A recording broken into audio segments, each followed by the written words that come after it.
লুকমান তার সন্তানকে কি আদেশ দিয়েছিলেন, কি উপদেশগুলো করেছিলেন? এক নাম্বার, وَإِذْ قَالَ لُقْمَانُ لِابْنِهِ وَهُوَ يَعِظُهُ يَا بُنَيَّ لَا تُشْرِكْ بِاللَّهِ। খুব মনোযোগের সাথে শুনবেন। وَإِذْ قَالَ لُقْمَانُ لِابْنِهِ وَهُوَ يَعِظُهُ يَا بُنَيَّ لَا تُشْرِكْ بِاللَّهِ। আল্লাহ পাক রব্বুল আলামিন বলেন, স্মরণ করো ওই সময়ের কথা, স্মরণ করো ওই বিষয়গুলো, ওই বিষয়বস্তুগুলো যখন লুকমান তার সন্তানকে আদেশ উপদেশ দিচ্ছে। লুকমান তার সন্তানকে যখন উপদেশ দিচ্ছে কি বিষয়ে? ইয়া বুনাইয়া লা তুশরিক বিল্লাহ, ও আমার আদরের সন্তান, তুমি আল্লাহ পাকের সাথে কাউকে অংশীদার করো না। এক নাম্বার উপদেশ, এক নাম্বার উপদেশ যে ও আমার আদরের সন্তান, তুমি আল্লাহর সাথে অন্য কাউকে শরীক করো না। এখান থেকে একটা শিক্ষা, প্রথম শিক্ষা, সন্তানকে ডাকার ক্ষেত্রে লুকমান হাকিম কিভাবে সন্তানকে ডাকলেন? ইয়া বুনাইয়া, ও আমার আদরের সন্তান, ও আমার কলিজার টুকরা সন্তান। আজকে আমরা আমাদের সন্তানদেরকে কোন সুরে ডাক দেই? এখানে মিলায় নেবেন, চিন্তা করবেন, আমরা আমাদের সন্তানদেরকে কোন ভাষায় ডাক দেই? সন্তানকে সুন্দরভাবে ডাকবেন, ডেকে যদি সন্তানকে সুন্দরভাবে কথা বলেন, সন্তান মানতে বাধ্য। এখান থেকে এটাও শিক্ষা, লুকমান তার সন্তানকে ডাক দিলেন, ও আমার কলিজার টুকরা সন্তান, আদরের সন্তান। ইয়া বুনাইয়া, ইয়া বুনাই, বুনাই শব্দ ব্যবহার করা হয় কখন? যখন সন্তানকে আদরের সুরে ডাকা হয়, ছোট্ট সন্তানকে আদরের সুরে ডাকা হয়, তখন ইয়া বুনাইয়া শব্দ ব্যবহার করে ডাকা হয়। সুন্দর সুরে ডেকে প্রথম কথাই বললেন, লা তুশরিক বিল্লাহ, তোমরা আল্লাহর সাথে কাউকে শরীক করো না। ইন্নাশ শিরকা লাযুলমুন আযীম। লুকমান তার সন্তানকে ডেকে বললেন, ও সন্তান, তুমি আল্লাহ পাকের সাথে কাউকে শরীক করো না, নিশ্চয় শিরিক হলো বহুত বড় জুলুম। وقال الله تبارك وتعالى ولقد آتينا لقمان الحكمة أن اشكر لله ومن يشكر فإنما يشكر لنفسه ومن كفر فإن الله غني حميد وإذ قال لقمان لابنه وهو يعظه يا بني لا تشرك بالله إن الشرك لظلم عظيم ووصينا الإنسان بوالديه حملته أمه وهنا على وهن وفصاله في عامين أن اشكر لي ولوالديك إلي المصير صدق الله مولانا العظيم وصدق رسوله النبي الكريم ونحن على ذلك لمن الشاهدين والشاكرين والحمد لله رب العالمين الحمد لله معزز محترم মুসল্লিয়ান کرام, আমরা সর্বপ্রথম মহান রব্বুল আলামিনের দরবারে শুকরিয়া আদায় করছি এই জন্য যে আল্লাহ পাক রব্বুল আলামিন আমাদের অনেকেই একসাথে নামাজ আদায় করছে। এর মধ্যে থেকে বাছাই করে আমাদের গুটি কয়েক মানুষকে মহান মজলিসে বসার মতো সুযোগ করে দিয়েছেন, তৌফিক দান করেছেন। এদিকে থেকে বসে তৌফিক দান করেছেন, এই জন্য মহান রবের দরবারে শুকরিয়া আদায় করি, বলি আলহামদুলিল্লাহ। দরুদ ও সালাম পেশ করছি সর্বকালের সর্বশ্রেষ্ঠ মহামানব আমাদের নবী, বিশ্ব নবী, সৈয়দুল আম্বিয়া, হযরত আকায়ে নামদার তাজদার মদিনার পয়গম্বর আহমদ মুজতবা মুহাম্মদ মুস্তাফা সাল্লাল্লাহু আলাইহি ওয়াসাল্লামের প্রতি, সাহাবায়ে কেরাম, শুহাদায়ে কেরাম, তাবেঈন, তাবে তাবেঈন, খুলাফায়ে রাশিদিন, আইম্মায়ে মুজতাহিদিন সহ পৃথিবীর শুরু থেকে নিয়ে আজ পর্যন্ত যারা যেখানে যে অবস্থায় দ্বীনের জন্য ভূমিকা পালন করেছেন এবং ঈমানের হালতে যাদের মৃত্যু হয়েছে, আমরা আল্লাহ পাকের দরবারে তাদের জন্য জান্নাতের সুউচ্চ মাকাম কামনা করছি। সকলেই বলি আল্লাহুম্মা আমিন। সম্মানিত মুসল্লিয়ানে কেরাম, গত সপ্তাহে আমাদের তাফসীর বন্ধ ছিল, নির্দিষ্ট কিছু কারণে বন্ধ ছিল। এর আগের 2টা সপ্তাহে আমরা আজকে যে সূরা থেকে অংশ তিলাওয়াত করেছি, এই সূরার 2টা পর্বে আলোচনা হয়েছে।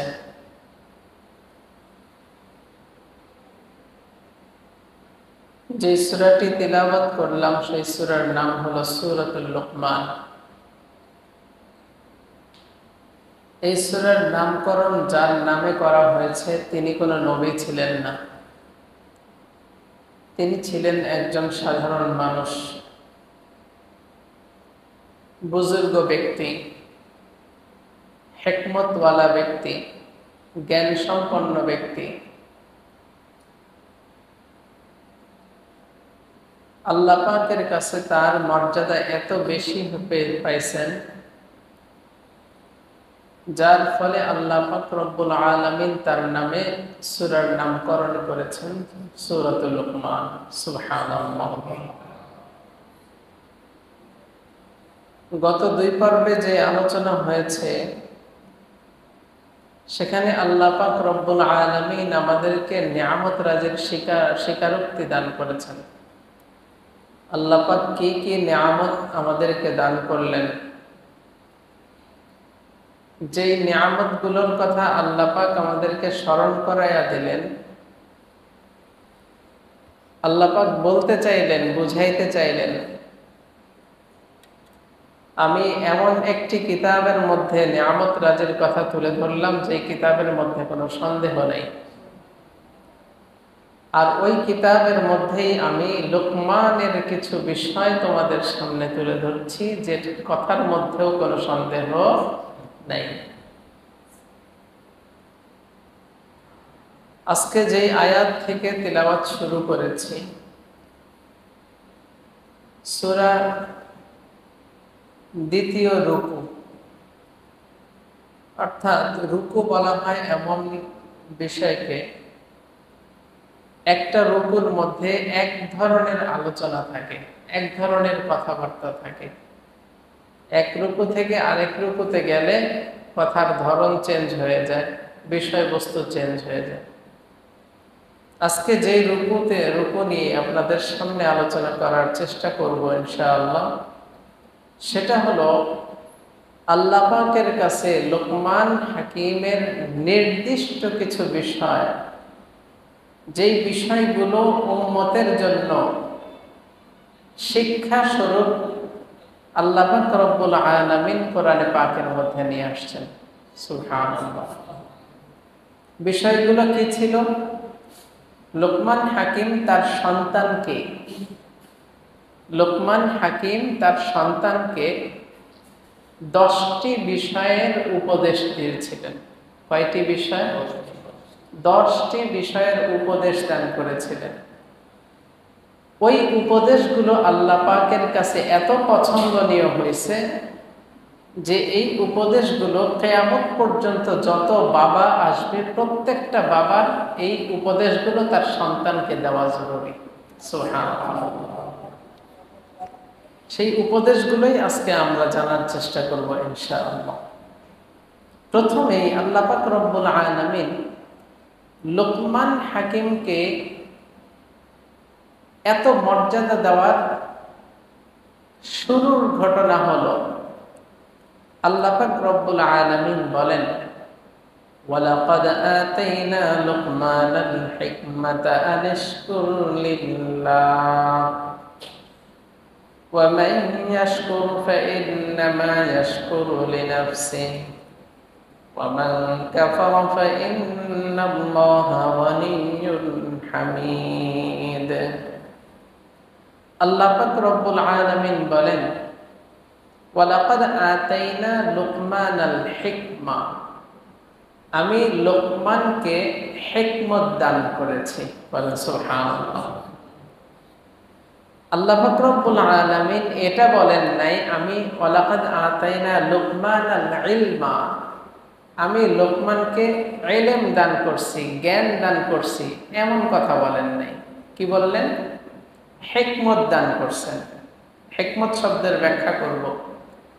আল্লাহ পাক লোকমান হাকিমকে কি দান করছেন? হিকমত দান করছেন। কথাটা মনে রাখবেন। আদম আলাইহিস সালাতু ওয়াস সালামকে আল্লাহ পাক দান করছিলেন জ্ঞান। কি দান করছিলেন? সূরা বাকারার মধ্য থেকে আমরা জানতে পারি, ওয়াল্লামা আদামাল আসমাআ কুল্লাহা। আল্লাহ পাক রব্বুল আলামিন আদম আলাইহিস সালাতু ওয়াস সালামকে দুনিয়ার সব কিছুর জ্ঞান দান করছিলেন, সব কিছুর নাম শিক্ষা দিয়েছেন। সুবহানাল্লাহ। তাহলে আদম আলাইহিস সালাতু ওয়াস সালামকে আল্লাহ পাক জ্ঞান শিখাইলেন, কিন্তু লোকমান তিনি নবী না, কিন্তু আল্লাহ পাক রব্বুল আলামিনের পক্ষ থেকে তাকে কি দান করা হয়েছিল? মনে নেই, ভুলে গেছেন? কি দান করা হয়েছিল? হিকমত দান করা হয়েছে। এখন ইলম আর হিকমত এই দুইটার মধ্যে পার্থক্যটা কি, এটা আমাদের আগে জানা দরকার, বোঝা দরকার। ইলম শব্দের অর্থ হলো জ্ঞান, শিক্ষা, আর হিকমত শব্দের অর্থ হলো প্রজ্ঞা, বিচক্ষণতা।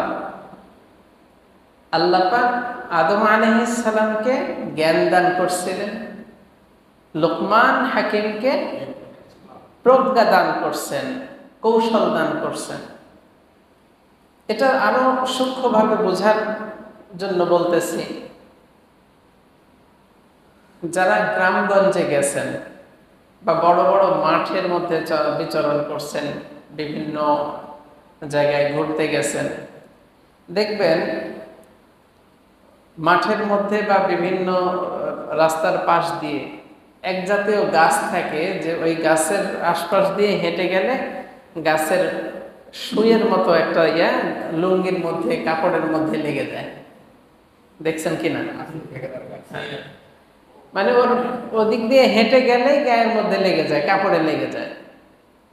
দুই বন্ধু এই গাছগুলো দেখে বলতেছে যে আমরা ওই রাস্তার ওই পাশে, যেমন কথার কথা, এখান থেকে রেলগেট, এখান থেকে রেলগেট যাব, রাস্তার মধ্যে এই গাছগুলো অনেক।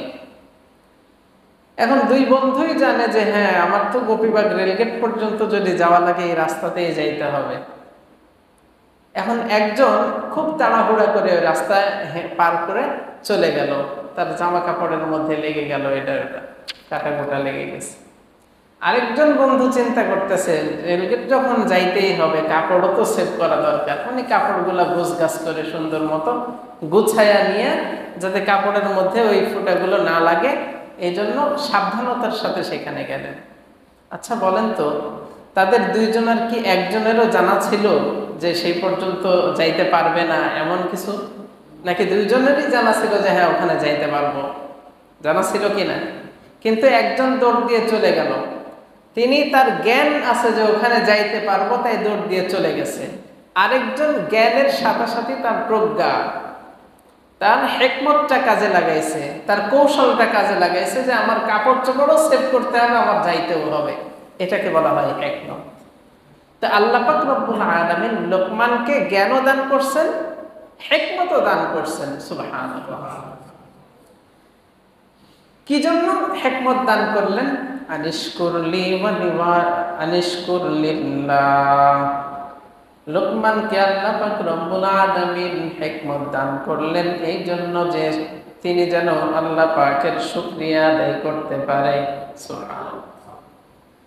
ওয়া মান ইয়াশকুর ফাইন্নামা ইয়াশকুরু লিনাফসিহি। যে ব্যক্তি আল্লাহ পাকের শুকরিয়া আদায় করে সে যেন নিজের প্রক্রিয়ায় আদায় করলো। সুবহানাল্লাহ। যে ব্যক্তি আল্লাহ পাকের শুকরিয়া আদায় করে সে যেন নিজের কৃতজ্ঞতায় আদায় করলো। ওমান কাফারা ফাইন্নাল্লাহা গানিয়্যুন হামিদ। আর যেই ব্যক্তি আল্লাহ পাকের শুকরিয়া আদায় না করে আল্লাহ পাকের অকৃতজ্ঞতা প্রকাশ করলো, আল্লাহ পাক বলেন ফাইন্নাল্লাহা গানিয়্যুন হামিদ।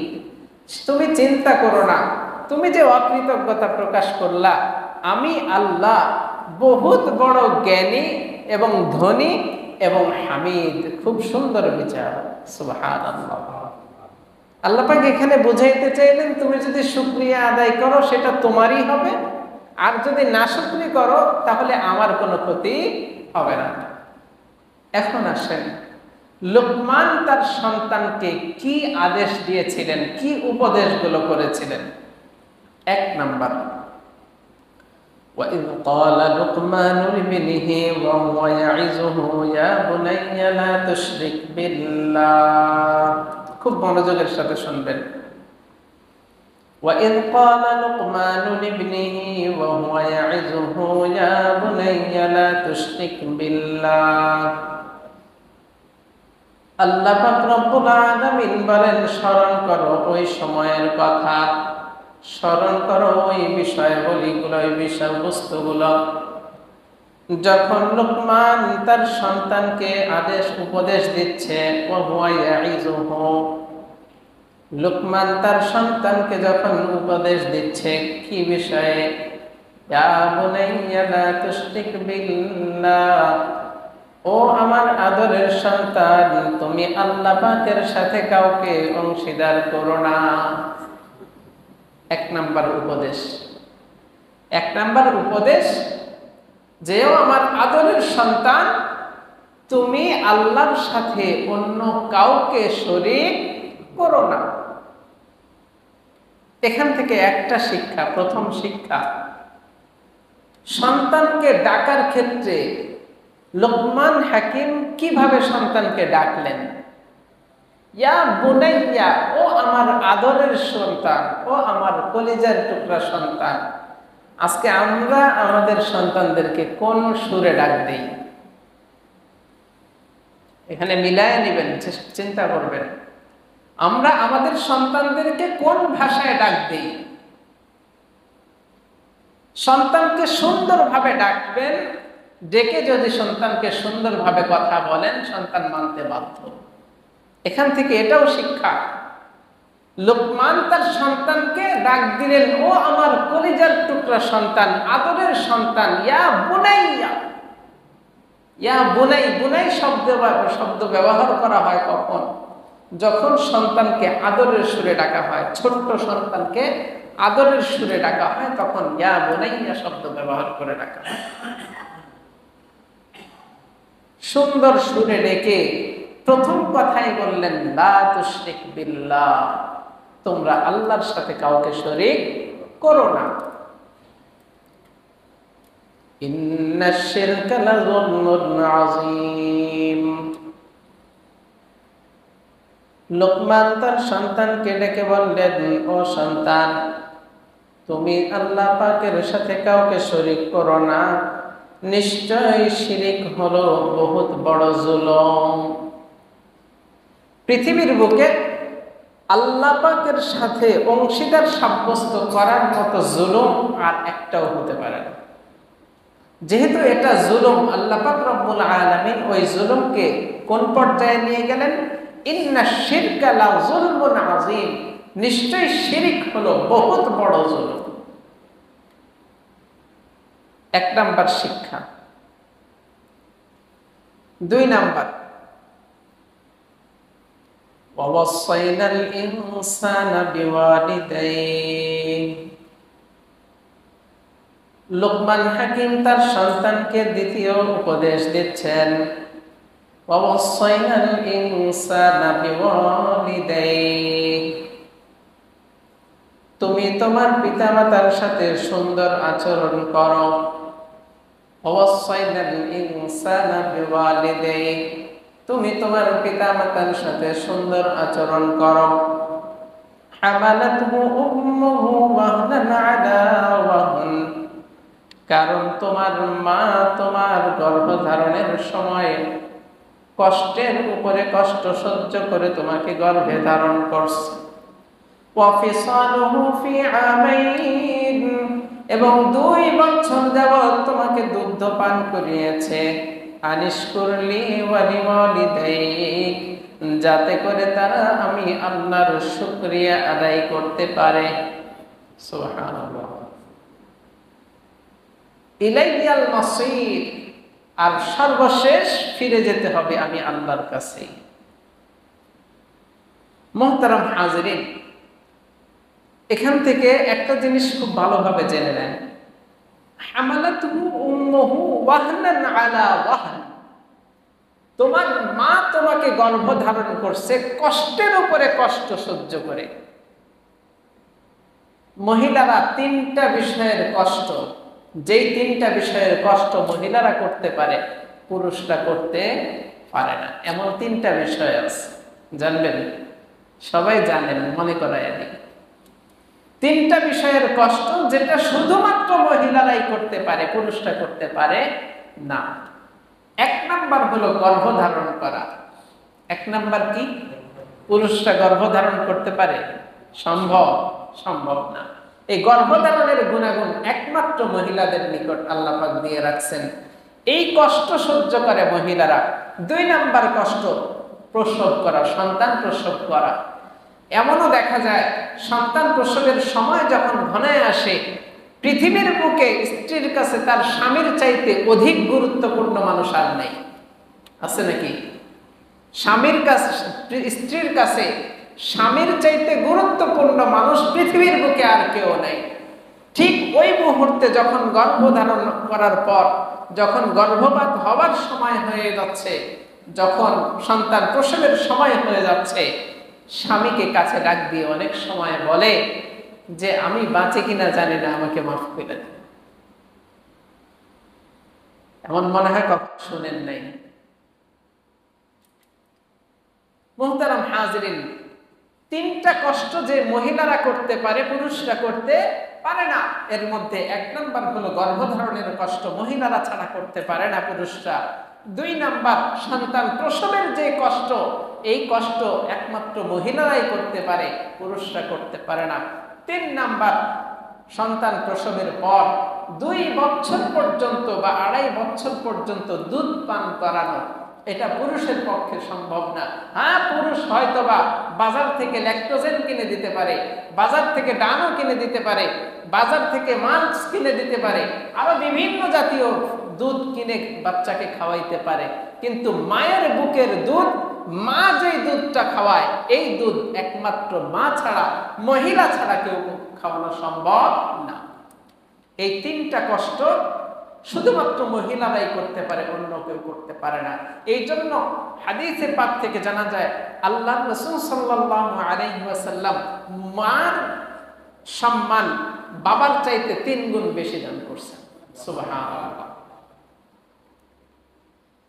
ওয়াসাইনাল ইনসানা বিওয়ালিদাইহি, তুমি তোমার পিতামাতার সাথে সুন্দর আচরণ করো। হামালাতহু উম্মুহু ওয়াহনান আলা ওয়াহনিন, তোমার মা তোমার গর্ভধারণের সময় কষ্টের উপরে কষ্ট সহ্য করে গর্ভধারণ করছে। অফিসালুহু ফি আমাইন, আর 2 বছর যাবত তোমাকে দুগ্ধ পান করিয়েছে। আনিশকুরলি ওয়ালিওয়ালিদাইক, তোমার পিতামাতা দুইজন যেন শুকরিয়া আদায় করতে পারে। ইলাইয়াল মাসির, আর সর্বশেষ ফলাফল হলো আমি আল্লাহর কাছেই তাদের সবাইকে ফিরতে হবে।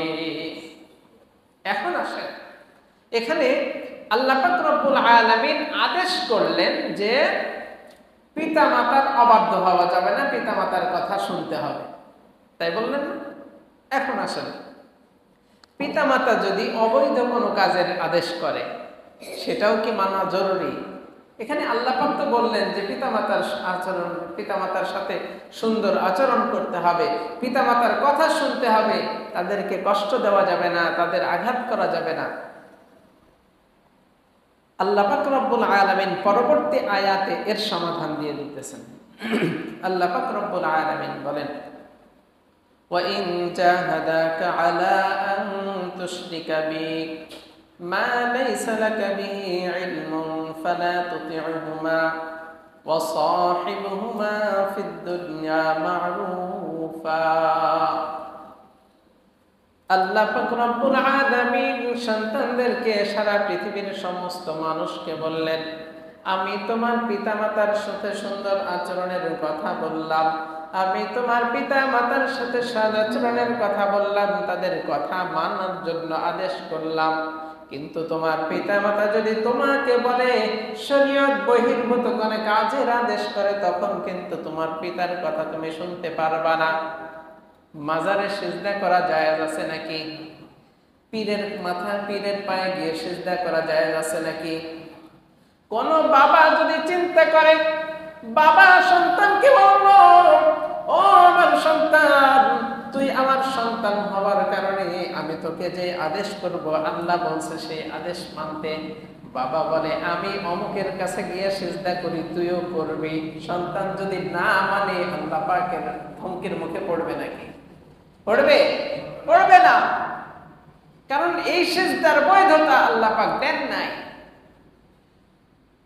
মাজারে গিয়ে সিজদার বৈধতা দেননি, কোন পীরের পায়ে সিজদা করার বৈধতা আল্লাহ পাক দেননি।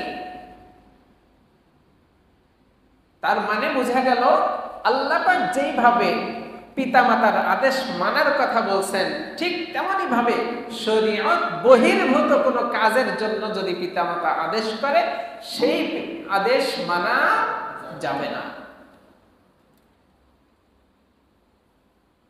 মুহতারাম হাজিরিন, এরপরে লুকমান হাকিম তার সন্তানকে আরেকটি উপদেশ দিচ্ছেন। ইয়া বুনাইয়া ইন্নাহা ইন তাকু মিসকালা হাববাতিন মিন খারদাল। এটা খুব সুন্দরভাবে মনোযোগের সাথে শুনবেন। ইয়া বুনাইয়া, ও আমার আদরের সন্তান, ও আমার কলিজার টুকরা সন্তান, ইন্নাহা ইন তাকু মিসকালা হাববাতিন মিন খারদালিন ফাতাকুন ফি সাখরাতিন আও ফিস সামাওয়াতি আও ফিল আরদি ইয়াতি বিহা আল্লাহ। ও আমার আদরের সন্তান, তুমি যদি কোনো সামান্য পরিমাণ নেকির কাজ করে থাকো, সরিষা দানা পরিমাণ যদি কোনো নেকির কাজ করে থাকো, আর সরিষা দানা পরিমাণ যদি কোনো গুনার কাজও করে থাকো, তোমার এই গুনার কাজ আর তোমার এই নেকির কাজটা যদি তুমি একটা পাথরের টুকরার ভিতরেও ঢুকায়া রাখো, অথবা আসমানের উপরে রেখে দাও, অথবা জমিনের বুকে এমন কোন কিনারার মধ্যে তুমি রেখে দাও, আল্লাহ পাক রব্বুল আলামিন তোমার ওই পাপ এবং ওই সওয়াবের কাজটা কিয়ামতের ময়দানে তোমার সামনে নিয়ে হাজির করবে। সুবহানাল্লাহ। সন্তানকে সুন্দরভাবে ডাক দিয়ে বলে, ও আমার কলিজার টুকরা সন্তান, তুমি যদি মনে করো তুমি যেই কাজটা করতেছো এই কাজ একমাত্র আমি ছাড়া আর কেউ দেখে না, সন্তান যদি চিন্তা করে বাড়িতে রাউটার আছে, বাসার মধ্যে রাউটার আছে, হাতে মোবাইল আছে, দরজা বন্ধ করে দিলে আমি কি করি না করি আর কেউ তো দেখে না, বাবা মা তো ঘুমায়া গেছে দেখে না, কিন্তু দেখার মতো একজন আছেন কি আছেন না? দেখার মতো একজন আছেন, তিনি দেখতেছেন লোকমান হাকিম তার সন্তানকে উপদেশ দিয়ে বলেন, ও আমার আদরের সন্তান, তুমি পৃথিবীর যে প্রান্তে তোমার গুনাহ লুকায়া রাখো, আল্লাহ পাক কিন্তু খুঁজে বের করে দিবে।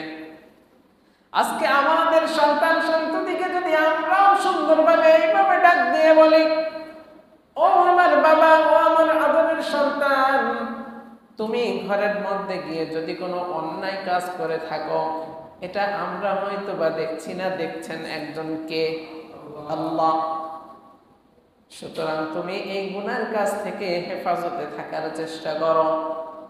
এইভাবে আমরা কখনো বলি না। বরং সন্তানরা যদি কোনো গুনার কাজ করতে চায়, অনেক বাবা মা আছে যারা আরো উৎসাহের সাথে সেই কাজটা করতে বলে।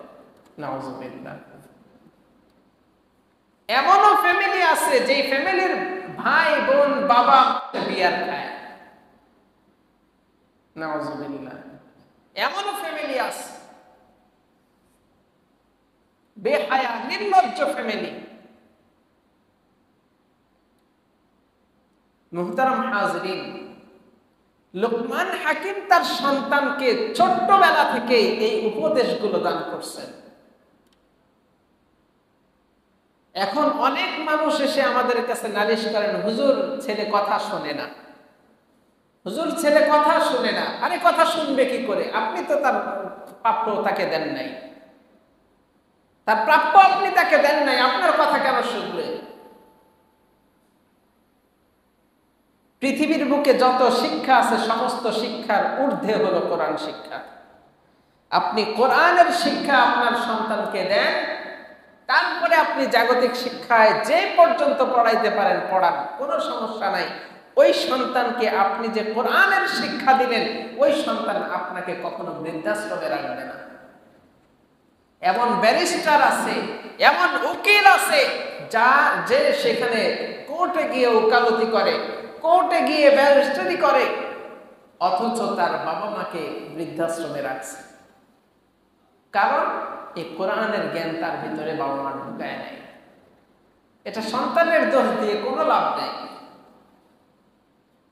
মুহতারাম হাজরিন, লোকমান হাকিম তার সন্তানকে কি উপদেশগুলো দিচ্ছিলেন? প্রথম উপদেশ দিলেন, আল্লাহর সাথে শরীক করবা না।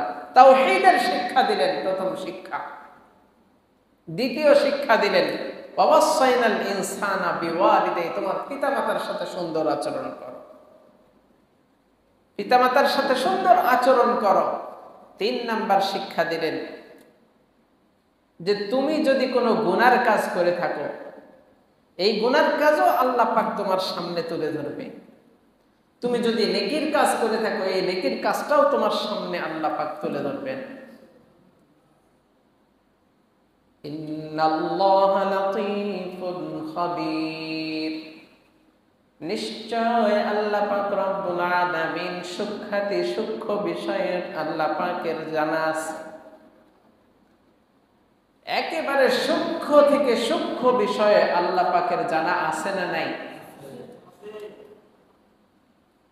হযরত মূসা আলাইহিস সালাতু ওয়াস সালামের একটা জামানার একটা ঘটনা আপনারা শুনেছেন বহুবার, আমি অনেকবার বলছি। মূসা আলাইহিস সালাতু ওয়াস সালামকে পাথরের টুকরার মধ্যে আঘাত করতে বললেন, আঘাত করলেন, আরেকটা পাথরের টুকরা আসলো, সেটাকে আঘাত করলেন, সেখান থেকে আবারও পাথরের আরেকটি টুকরা, সেটাকে আঘাত করলেন। ওই পাথরের টুকরা থেকে একটা পিঁপড়া মুখে খাবার নিয়ে বের হয়ে আসতেছে। সুবহানাল্লাহ। পিঁপড়া মূসা আলাইহিস সালাতু ওয়াস সালামের সামনে বলছে, আল্লাহ পাকের জবান খুলে দিয়েছেন, সুবহানা মান ইয়ারানি, পবিত্রতা ওই সত্তার যিনি আমাকে দেখেন, ওয়া ইয়াসমাউ কালামি, আমার কথা শুনেন, আমাকে দেখেন, আমার কথা শুনেন, প্রতিনিয়ত আমার খাবারের ব্যবস্থা করেন। সুবহানাল্লাহ। তাহলে আল্লাহ পাক রব্বুল আলামিন সূক্ষ্ম থেকে সূক্ষ্ম বিষয় এর খবর আল্লাহ পাকের কাছে আছে না নাই? আছে। এরপরে লোকমান হাকিম তার সন্তানকে আরো একটি উপদেশ দিয়ে বলছেন, ইয়া বুনাইয়া আকিমিস সালাতা ওয়া'মুর বিল মা'রুফি ওয়ানহা আনিল মুনকার ওয়াসবির আলা মা আসাবাক। ইয়া বুনাইয়া, ও আমার আদরের সন্তান, ও আমার কলিজার টুকরা সন্তান, আকিমিস সালাত, তোমরা নামাজ কায়েম করো, তুমি নামাজ কায়েম করো, নামাজ আদায় করো, নামাজ পড়ো। আজকে আমরা সন্তানদেরকে আদরের সুরে বলি, বাবা তুই ঘুমা। শীতের সময় সন্তান উঠলে, সন্তান শীতের মধ্যে পানিতে হাত দিলে কষ্ট লাগবে। রমজান মাসের শরীর স্বাস্থ্য ভালো, এই সুন্দর স্বাস্থ্য রোজা রাখলে নষ্ট হয়ে যাবে। এই জন্য অনেক বাবা মা বাচ্চাদেরকে রোজা রাখতে দেয় না। বড় হয়ে গেছে মেয়েকে রোজা রাখতে দেয় না, স্বাস্থ্য নষ্ট হয়ে যাবে, নাউযুবিল্লাহ।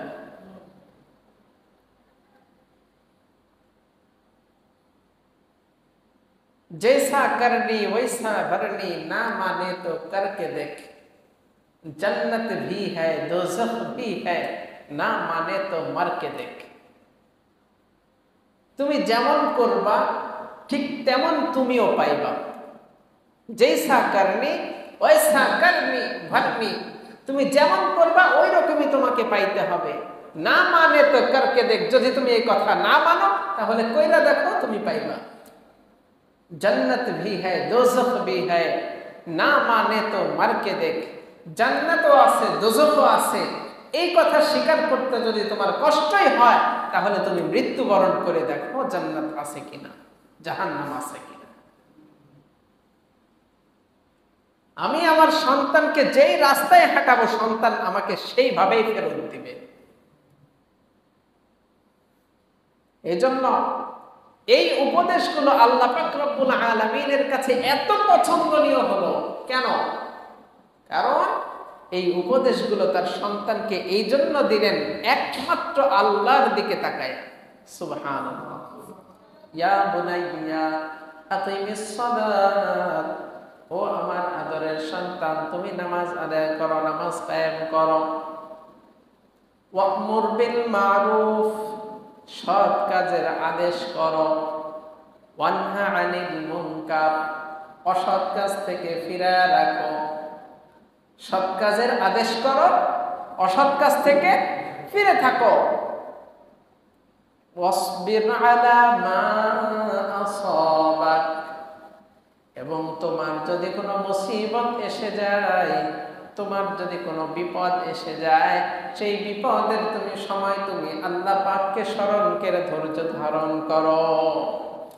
সুবহানাল্লাহ। এমন উপদেশ আজ কোনো বাবা মা দেয় না, প্রয়োজনই মনে করে না।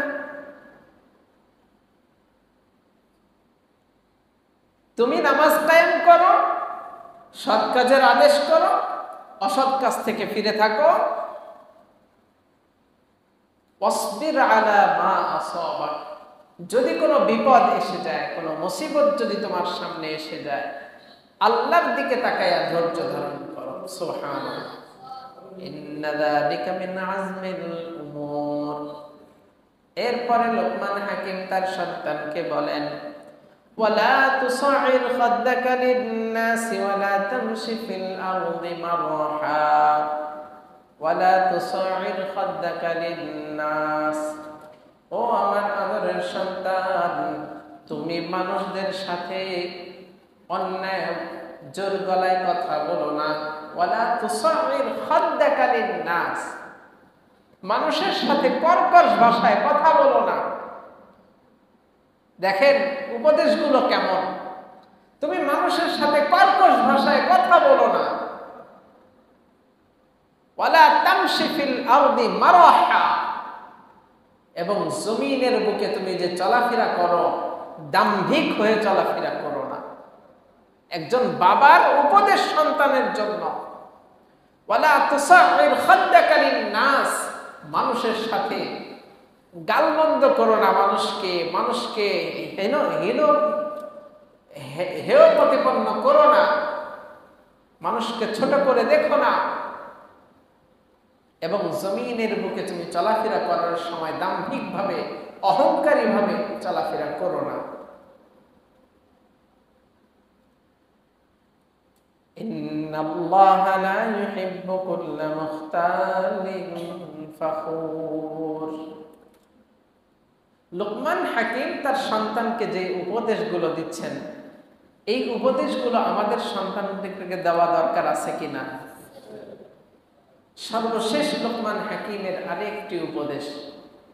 লুকমান হাকিম তার সন্তানকে বলেন, ওয়াকসিদ ফি মাশইক ওয়াগদুদ মিন সাওতিক।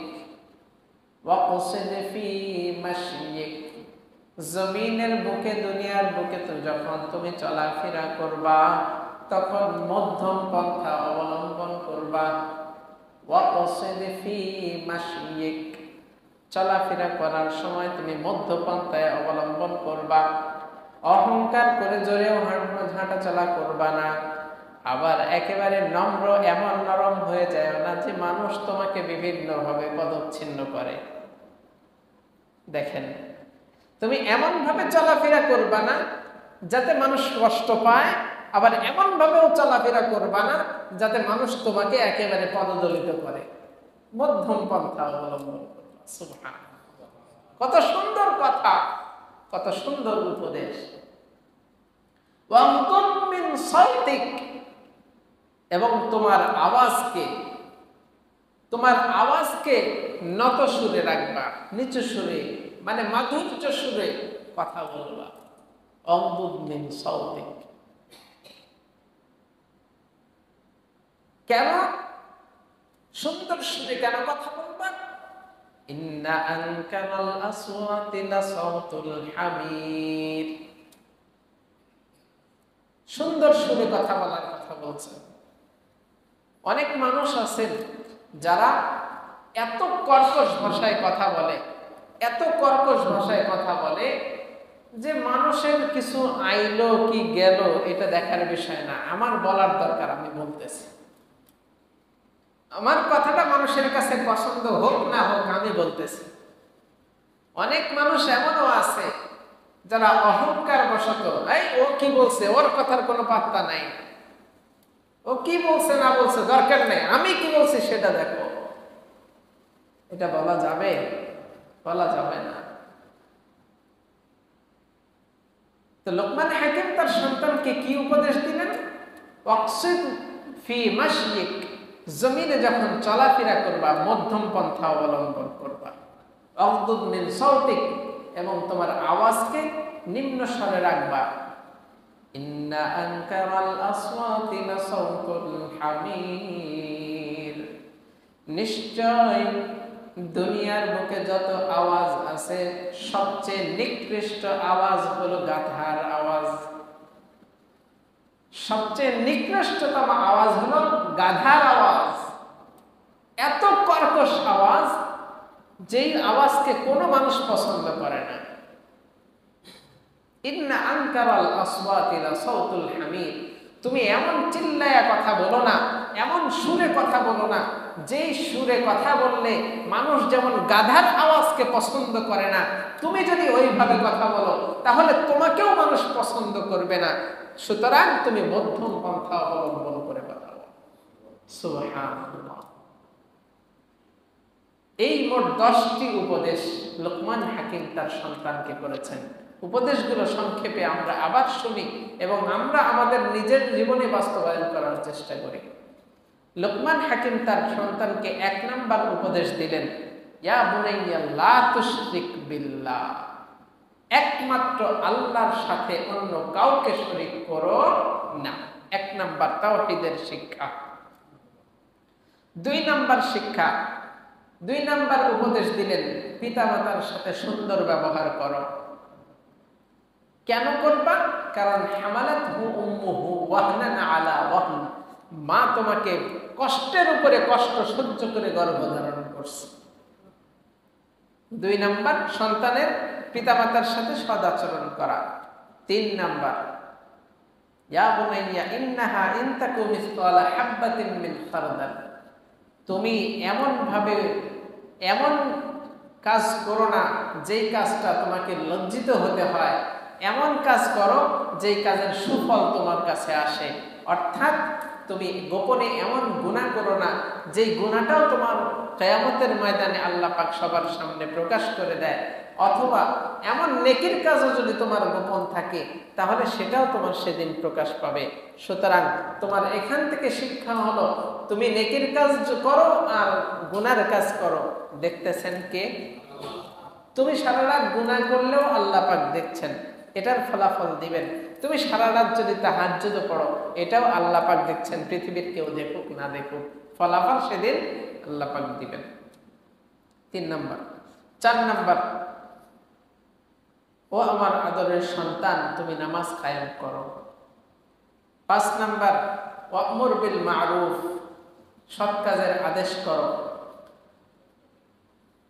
6 নাম্বার, ওয়ানহা আনিল মুনকার, অসৎ কাজ থেকে ফিরে থাকো। 7 নাম্বার, অসবির আলা মা আসাবাক, বিপদ আপদ যদি চলে আসে আল্লাহর উপরে ভরসা রেখে তুমি ধৈর্য ধারণ করো। 8 নাম্বার, ওয়ালা তুসাইর খাদ্দাকা লিন-নাসি ওয়ালা তামশি ফিল আরদি মারাহা, তুমি দাম্ভিকভাবে দুনিয়ার বুকে চলাফেরা করো না,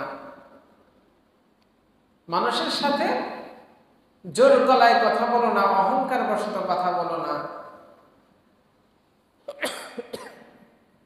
এবং জমিনের বুকে যখন চলবা তখন অহংকার করে চলবা না, অহংকারী ভাব নিয়ে চলবা না। 9 নাম্বার, ওয়াকসিদ ফি মাশয়িক, জমিনের বুকে যখন চলাফেরা করবা তখন মধ্যম পন্থা অবলম্বন করবা। অগদুদ মিন সাউতিক, 10 নাম্বার, তোমার আওয়াজকে সুন্দর আওয়াজে পরিণত করো, কারণ অধিক নিকৃষ্টতম আওয়াজ হলো গাধার আওয়াজ। তুমি যদি চিল্লায়া কথা বলো, তুমি যদি গলার আওয়াজ উঁচু করে কথা বলো, এই আওয়াজটা গাধার আওয়াজের মতো শোনা যায়। আর পৃথিবী বিখ্যাত নিকৃষ্টতম আওয়াজ, ইন্না আনকারাল আসওয়াতি লাসাউতুল হামির, পৃথিবী বিখ্যাত সবচেয়ে নিকৃষ্টতম আওয়াজ হলো গাধার আওয়াজ। সুতরাং তুমি মধ্যম পন্থা অবলম্বন করে কথা বলো। এই 10টি উপদেশ লোকমান হাকিম তার সন্তানকে দিয়েছিলেন। আজও যদি কোনো পিতামাতা তার সন্তানকে ছোট্টবেলা থেকে এই 10টি উপদেশের নিয়ে 10টি উপদেশ নিজের জীবনে গ্রহণ করে সন্তানকে যদি সেই ছোট্টবেলা থেকে লালন পালন করে, আল্লাহ চাহেন তো ইনশাআল্লাহ ওই সন্তান থেকে ভুল কিছু আশা না করে সুন্দর কিছু আশা করতে পারবেন ইনশাআল্লাহ। আল্লাহ পাক আমাদেরকে লোকমান হাকিমের এই 10টি উপদেশ গ্রহণ করে নিজেদের জীবনে বাস্তবায়ন করার তৌফিক দান করেন। ওয়া আখিরু দাওয়ানা আনিল হামদুলিল্লাহি রাব্বিল আলামিন।